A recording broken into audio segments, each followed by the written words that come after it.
तो दोस्तों जितने भी छात्र एग्जाम देने वाले बिहार बोर्ड से यहाँ पे 14 फरवरी को आप सभी का एग्जाम है मैथमेटिक्स गणित का दोस्तों काफ़ी इंपॉर्टेंट वायरल टाइप क्वेश्चन हम लोग लेकर आए हैं जो आप सभी के एग्जाम्स में सीधे देखने को मिलेंगे। ठीक है, टोटल आप लोग को 100 ऑब्जेक्टिव रहते हैं दोस्तों, जिसमें से सिर्फ और सिर्फ आपको 50 का जवाब देना है चुन चुन के, जो भी आपको ईजी लगते हैं। टोटल फुल मार्क्स रहेंगे आपको 100।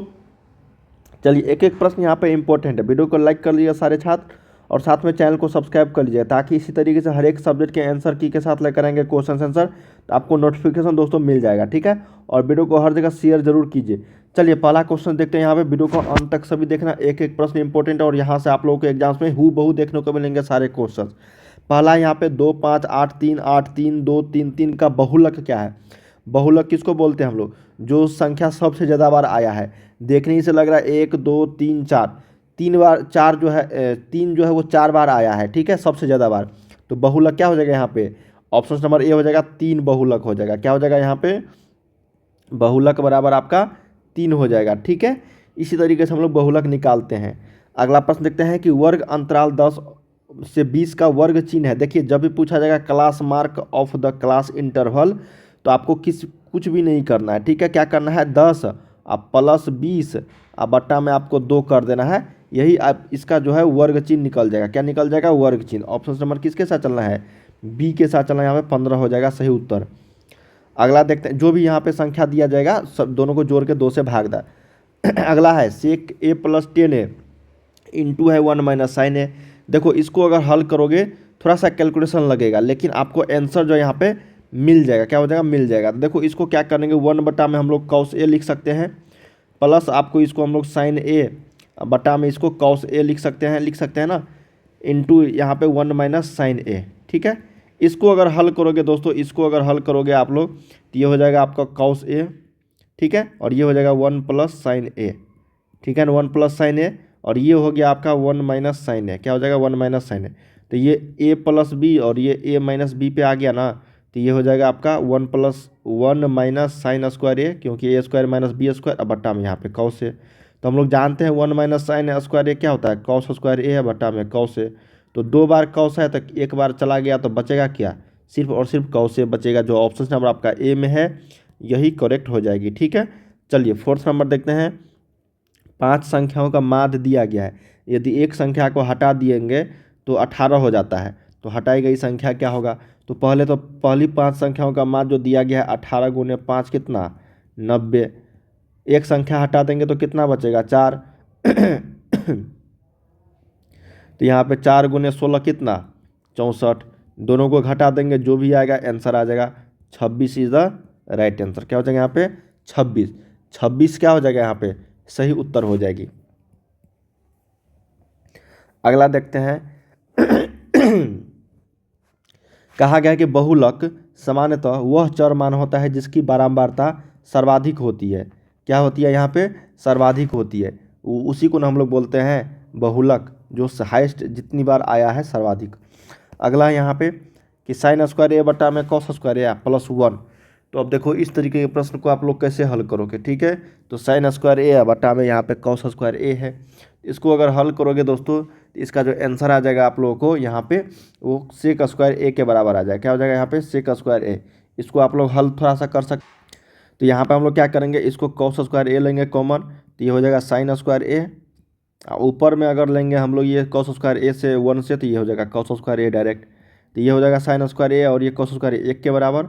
अब बट्टा में यहाँ पे हो जाएगा कॉस स्क्वायर ए। तो इसको हम लोग जानते हैं ये क्या होता है? सेक स्क्वायर ए के बराबर होता है। जो ऑप्शन नंबर आपका बी में है यही करेक्ट हो जाएगी। अगला है समबेलन का पूर्ण पृष्ठ क्षेत्रफल क्या होता है? देखिए समबेलन का पूर्ण पृष्ठ क्षेत्रफल, तो बेलन का जो यहाँ पे एक वक्र पृष्ठ क्षेत्रफल होता है, एक संपूर्ण पृष्ठ क्षेत्रफल होता है। तो संपूर्ण पृष्ठ क्षेत्रफल जब भी पूछा जाएगा आप लोगों से, सही उत्तर हो जाएगा 2 pi R into R plus H. क्या होता है? 2 pi R into R plus H. और वक्र पृष्ठ क्षेत्रफल 2 पाई आर एच होता है। ठीक है, तो इस तरीके के प्रश्न आप लोगों के एग्जाम में पूछे जाते हैं। अगला देख लेते हैं, यहाँ पे सी ऑप्शन सही हो जाएगा। नेक्स्ट देखते हैं कि 2 बेलन की त्रिज्य वर्गों का अनुपात दिया गया है, उनकी ऊंचाइयों का अनुपात है, तो उनके आयतनों का अनुपात होगा कि नहीं होगा? बताओ। त्रिज्याओं के वर्गों का अनुपात दे दिया गया, मतलब R1 बटा में R2 का स्क्वायर का अनुपात दिया गया है। ठीक है, तो आयतन हम लोग क्या जानते हैं क्या होता है? बेलन का आयतन। तो बेलन का आयतन जो होता है वो 1/3 पाई आर स्क्वायर एच होता है। तो हम लोग क्या करेंगे ना, 1/3 पाई आर स्क्वायर एच, अब बटा में 1/3 पाई are square H, R1 R2 H1 H2 तो गया ये। R1 का स्क्वायर दिया गया है 2, अब बटा में 5, H1 का मान दिया गया है 5, अब बटा में 2, तो ये कट जाएगा। अरे 1:1 आ गया, क्या आ गया 1:1। जो ऑप्शन था आपका ए में है यही करेक्ट इसका उत्तर हो जाएगा। क्या हो जाएगा यहाँ पे उत्तर जो है ये करेक्ट हो जाएगा। ठीक है, चलिए अगला देख लेते हैं हम लोग। अगला प्रश्न देख लेते हैं 9 नंबर। कहा गया कि 1060 डिग्री, इसका तो वैल्यू आप लोग को पुट करना होगा। 1060 √3 -1 बटा में √3 बटा में 1 प्लस √3 इंटू √1 बटा में √3। तो √3 से √3 गया तो ये होगा 3 - 1 बटा में √3।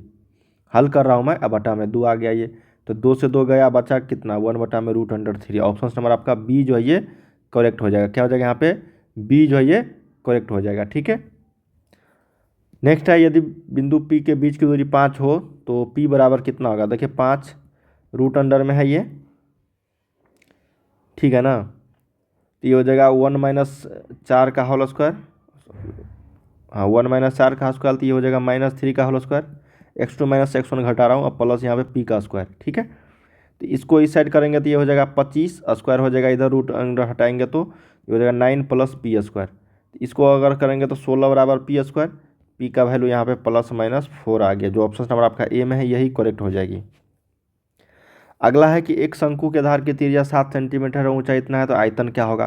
तो शंकु का आयतन क्या होता है πr² होता है ना, शंकु का आयतन क्या होता है πr²h। तो पाई का मान यहाँ पे नहीं दिया गया, तो पाई का मान हम लोग 22/7 रखेंगे, आर दिया गया 7 × 7, एच का मान 15, तो 7 से 7 गया, तो इसको अगर हल करेंगे हम लोग 15 × 7 = 105, तो 105 × 210, और ये आपका, तो दोस्तों ये बेलन का आयतन हो जाता है। ठीक है ना, तो इसको हम लोग, ये शंकु का आयतन होता है 1/3 पाई आर स्क्वायर एच, क्या होता है 1/3 गुने पाई आर, तो 3 से यहाँ पे 15 कट जाएगा तो 5, तो 35 गुने आपको यहाँ पे 22 हो जाएगा। ठीक है, इसको अगर हल करोगे तो 35 दूनी 70, और ये 35 दूनी आपका 70 फिर हो गया, तो 770 सेंटीमीटर क्यूब ऑप्शन नंबर यहाँ पे बी करेक्ट हो जाएगा। ठीक है, इससे पहले वाले प्रश्न में हम लोगों ने यहाँ पे थोड़ा सा मिस्टेक कर दिया था, लेकिन हालांकि आंसर आएगा 1:1 ही। ठीक है ना, R1/R2 स्क्वायर, ये यहाँ पे ये नहीं होगा। ठीक है ना, ये सिर्फ और सिर्फ πr² होता है। ठीक है, बेलन का आयतन, तो फिर भी वही आंसर आएगा 1/1। इसका भी आंसर आ जाएगा ऑप्शन नंबर बी 770। थोड़ा सा कैलकुलेशन सही कर लेना। ठीक है, अगला देखते हैं 12 नंबर। कहा गया कि यदि a cos theta + b sin theta इतना, तो a² + b², इसको क्या करेंगे ना हम लोग, देखो ना a² - b² दोनों का स्क्वायर कर दो यहाँ पे। ठीक है, दोनों जगह, तो ये हो जाएगा आपका a² cos² थीटा प्लस हो जाएगा आपका b² sin² थीटा। ठीक है, बराबर 16, स्क्वायर कर दिया, फिर इसको भी स्क्वायर कर दो, तो ये हो जाएगा a² sin² थीटा, अब माइनस हो जाएगा b² cos² थीटा, तो ये हो जाएगा आपका 9।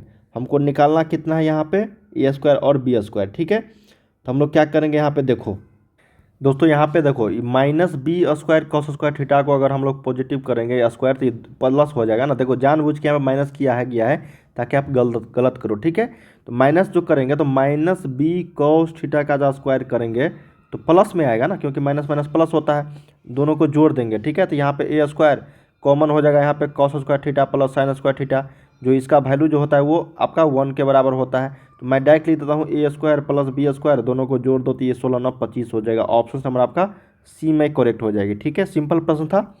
अगला देखते हैं, कहा गया कि शब्द मोबाइल से यादृच्छा एक अक्षर चुना जाता है, तो उस अक्षर के स्वर चुने, मतलब भवेल, देखो यहाँ पे भवेल दिया गया है। ठीक है, तो भवेल क्या होता है A E I O U होता है। ठीक है, ये 5 भवेल होते हैं, इसमें देख लेते हैं मोबाइल में MOBILE, तो भवेल की संख्या कितनी है, भवेल की संख्या मतलब स्वर की संख्या O है, I है, उसके बाद E है, तो टोटल कितने हैं 3 है ना। और टोटल शब्द कितने हैं मोबाइल में 1 2 3 4 5 6 है, टोटल 6 है, तो 3 बटा में यहाँ पे 6 हो जाएगा, तो 1/2। ऑप्शन नंबर क्या हो जाएगा यहाँ पे बी हो जाएगा, प्रायिकता बराबर क्या हो जाएगा यहाँ पे, प्रायिकता बराबर क्या हो गया 1/2। ठीक है, चलिए अगला देखते हैं। निम्नलिखित में से सबसे छोटी संयुक्त संख्या, संयुक्त संख्या इसको बोलते हैं जिसको 2 से ज़्यादा गुणनखंड हो, है ना, हमेशा 2 से ज़्यादा गुणनखंड हो। तो एक का केवल एक होता है, एक 2 का केवल 1 और 2 होता है, इसका भी 1 और 3 ही होगा, इसका 1,2 और इसका 1 2 और 4। तो ऑप्शन नंबर क्या हो जाएगा यहाँ पे डी, सबसे छोटा संयुक्त संख्या डी हो गया। पाई कौन सी संख्या है? पाई एक अपरिमेय संख्या है। फटाफट हम लोग करते हैं। निम्नलिखित में से कौन सा अपरिमेय संख्या है? देख लो अपरिमेय संख्या कौन सा? ये तो परिमेय हो गया, ये आपका अपरिमेय है। क्या है? ये आपका अपरिमेय है, और ये भी आपका परिमेय है, ठीक है, और ये भी आपका परिमेय है, ये आपका लेकिन अपरिमेय है। ऑप्शन नंबर क्या हो जाएगा यहाँ पे? बी करेक्ट हो जाएगी। अगला देखते हैं कि दो संख्याओं के लॉस तथा मौसा बराबर है तो संख्याएं भी क्या होंगे? बराबर होंगे। संख्याएं भी क्या होंगे? इक्वल होंगे। ऑप्शन नंबर बी के साथ चलेंगे। अगला है 0.29, तो 29 रेकरिंग हटाएंगे तो बटा में 99 हो जाएगा, तो 29 बटा कितना? 99। अगला देखते हैं 1 माइनस साइन स्क्वायर 60 डिग्री, तो ये हो जाएगा कॉस स्क्वायर 60 डिग्री। तो कॉस स्क्वायर 60 डिग्री का वैल्यू कितना होता है? 1/2 का होल स्क्वायर, तो हो जाएगा 1/4। ऑप्शन नंबर सी के साथ चलेंगे। नेक्स्ट है कि निम्नलिखित में किसका दशमलव प्रसार शांत है? शांत के लिए हम लोग बताए थे कि p/q के रूप में q का गुणनखंड 2 के पावर m और 5 के पावर n के रूप का हो, ठीक है, और दोनों में उभयनिष्ठ गुणनखंड कोई नहीं हो। तो ऑप्शन नंबर क्या हो जाएगा यहाँ पे? एक करेक्ट हो जाएगी, बाकी सारे आपका अशांत है। क्या है? अशांत है। ऑप्शन नंबर ए सही उत्तर हो जाएगी, ये जो शांत है। अगला है कि निम्नलिखित में से किसका दशमलव प्रसार अशांत है? देख लो अशांत, ये शांत है, ये आपका शांत है, ये भी आपका शांत है, लेकिन ये आपका क्या है? अशांत है। क्या है? ये अशांत। ऑप्शन नंबर डी के साथ चलेंगे, क्योंकि इसको देखो बोलोगे सर ये 3 × 5 आ रहा है, 3 × 5 नहीं, 3 से कट जाएगा ना, ये 3 दूनी 6, तो ये बचेगा 2/5, तो 5 भागा दोगे तो ये शांत हो जाएगा, ठीक है। इसमें भी देखो ना, ये 2 के पावर 8 यहाँ पे हो जाएगा, ठीक है, 2 के पावर 9 या फिर 2 के पावर जो भी हो उसका 2 का ही मल्टीपल है ये भी शांत हो जाएगा, और ये 2 के पावर 3 यहाँ पे सही उत्तर। ऑप्शन नंबर डी करेक्ट हो जाएगी, जो आपका अशांत है। अगला प्रश्न है कि 400 के अभाज्य गुणनखंड में 5 का घातांक कितना है? तो देख लेते हैं भाई, 400 के अभाज्य गुणनखंड में 200, 5 का पूछा गया है ना, 150, 25, 5 और 5, 2 हो जाएगा यहाँ इसका आंसर। क्या हो जाएगा यहाँ पे? 2 करेक्ट हो जाएगी। समझ में आ रही ना? 5 के कितने घातांक है यहाँ पे? 2 है, और सारे क्या है? ये अभाज्य ही है ना, 2 के पावर 4 × 5 के पावर 2, ये सारे क्या है? अभाज्य ही है। 13 130 बराबर इतना दिया गया है मौसा तो XY का वैल्यू। देखिए कहा गया है कि 130 बराबर 15 × 8 + 20 10 130, तथा मौसा 130 15 का जो होगा वो मौसा X और Y का होना चाहिए, ठीक है ना। तो 15 और 130 का मौसा कितना होगा आपका? बताओ। 15 और 130 का आपका HCF कितना होगा? 15 × 8 = 120, 10 15 10 5 10, मतलब इसका मतलब HCF जो इसका आया है, HCF मतलब मौसा 5 आया है। अब 4 ऑप्शंस में से किसका HCF 5 आ रहा है? किसका HCF आपका 5 आ रहा है? तो यहाँ पे देखने से ही लग रहा है आपका ऑप्शन नंबर क्या हो जाएगा? यहाँ पे ए जो है ये करेक्ट हो जाएगा। क्या हो जाएगा? यहाँ पे ए करेक्ट हो जाएगी, ठीक है। तो चलिए इसमें हम लोग देते हैं 10 और 15 से भागा, जी बिल्कुल यही करेक्ट हो जाएगी, ठीक है। क्या हो जाएगा यहाँ पे? ये करेक्ट हो जाएगा, ऑप्शन नंबर ए। बाकी जितने भी है यहाँ पे देखो ना, 10 और 8 है, 130 और 8 है यहाँ पे, और यहाँ पे 15 और 8, ऑप्शन नंबर ए के साथ चलना है। अगला है 125 के परमेयीकरण। तो परमेयीकरण क्या होता है 125 के? बताओ। 5√5 हो जाएगा, ठीक है। 125 को परमेयीकरण करोगे तो 5 25 5 5, जिसका जोड़ा लगेगा उसको बाहर कर देंगे, और जिसका जोड़ा नहीं लगेगा उसको रूट में कर देंगे। ऑप्शन नंबर डी हो जाएगा। नेक्स्ट प्रश्न देखते हैं सहअभाज्य। सहअभाज्य इसको बोलते हैं जिसमें कोई भी उभयनिष्ठ गुणनखंड नहीं हो। ऑप्शन नंबर ए के साथ चलेंगे। इसमें है 5, इसमें है 4, इसमें है 5, ठीक है, उभय, लेकिन इसमें कुछ भी उभयनिष्ठ गुणनखंड नहीं है। तो ऑप्शन नंबर क्या हो जाएगा? यहाँ पे ए के साथ चलेंगे। दोस्तों हम लोगों ने यहाँ पे 1 से 25 तक क्वेश्चंस किए हैं, और इस तरीके के प्रश्न मैं आप लोग को बार बार बता रहा हूँ दोस्तों। आप सभी के एग्जाम में हूबहू देखने को मिलेंगे सारे प्रश्न। तो चलिए हम लोग मिलते हैं अगले वीडियो में, तब तक के लिए आप लोग तैयारी करते रहिए। बाय बाय सभी को। वीडियो को लाइक करके चैनल को सब्सक्राइब